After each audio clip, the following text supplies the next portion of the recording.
ఈరోజు మా ఇంట్లో దోశ. చూడండి దోశ పిండి ఎట్లున్నదో. దోశ పిండి ఇలా ఉందనుకోండి, దోశలు కానీ పునుగులు కానీ తప్ప ఏదైనా మంచిగా వస్తాయండి.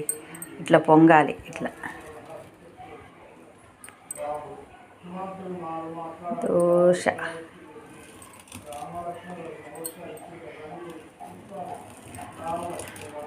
ఉప్పు జీలకర్ర వేసుకోవాలండి. ఇందులో పల్లి చట్నీ, పల్లీలు, పచ్చిమిర్చి, ఉల్లిపాయ, ఎల్లిపాయ, అల్లం, కొంచెం బెల్లం వేసి కొంచెం నూనె వేసి వేయించిన తర్వాత మిక్సీ పట్టి పోపు చేసిన.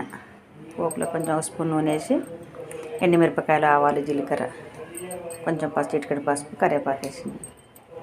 దోశ గుంట పొంగనాలు చేస్తున్నాను. ఇది ఇనుపది. ఇది మొన్నటిదో నాన్ స్టిక్ దాంట్లో చేసిన, ఈరోజు ఇనుప దాంట్లో చేస్తాను. దోశ రెడీ అని మీరు నచ్చేదని